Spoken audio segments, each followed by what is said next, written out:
Робототехника жетекшісі Мырзахан Элияра Ибрахим қызы. Бүгін сіздермен заманауи білім берудегі басты тренд цифрлық шығармашылық пен жасанды интеллекттің біріккен мүмкіндіктері туралы өз тәжірибеммен бөліспекпін. Өздеріңізге белгілі, қазіргі таңда ұлттық танымға негізделген анимациялық туындылардың аздығы басты мәселе.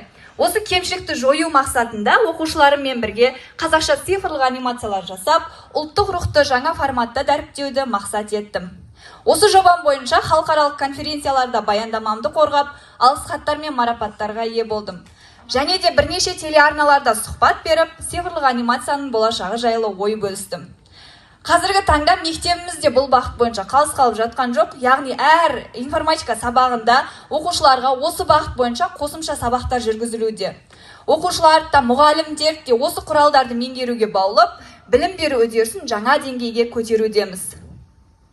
Негізі анимация жасаудың екі түрі бар. Ол классикалық жол және жасанды интеллекттің көмегімен жасалатын жеңіл жол. Келесіге. Классикалық жолмен анимация жасау үшін біз ең алдымен сценарий жазамыз. Сол сценарий бойынша сюжеттік тақта дайындаймыз. Одан кейін кейіпкерлерімізді, фондық әсерлерді қосамыз.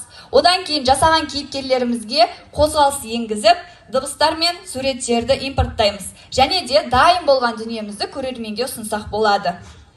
Келесі, бізде жасанды интеллекттің көмегімен анимациялық туынды жасау үшін ең бірінші сценарий жазамыз. Сценарийді ChatGPT және Gemini жасанды интеллекттердің көмегімен бірнеше секундтың ішінде жасасақ болады.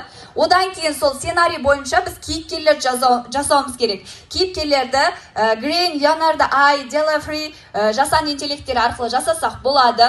Одан кейін осы жасаған кейіпкерлерімізге жан бітіруіміз керек. Яғни анимацияны генерациялауымыз керек. Ол үшін Поло, Хаулио, Анимейкер сияқты жасанды интеллекттерін қолданамыз.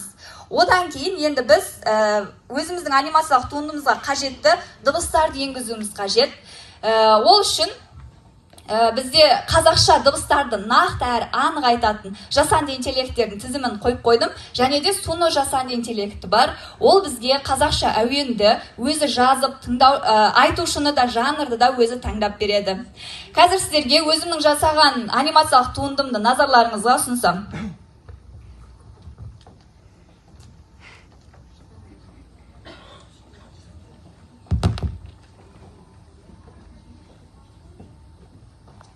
Ата, бүгін бізге мұғалім бұл өмірден неден қорқасын тақырыбынан шағын шығарма жазып келіңдер деді.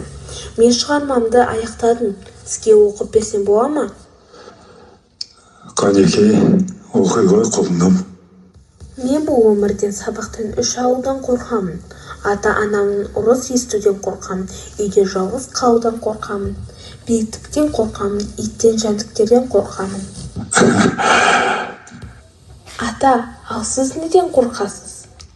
Балам, сенің бұл қорқыныштарың жай ғана балалық. Батыр Бауыржанның сөздерін еріксіз есіме салдым ғой. Мен 3 нәрседен қорқамын деген екен.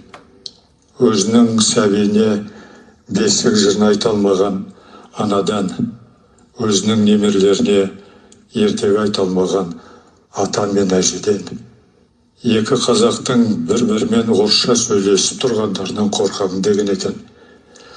Мен де осы 3 тың дүниеден қорқамын, балам. Назарларыңызға рахмет.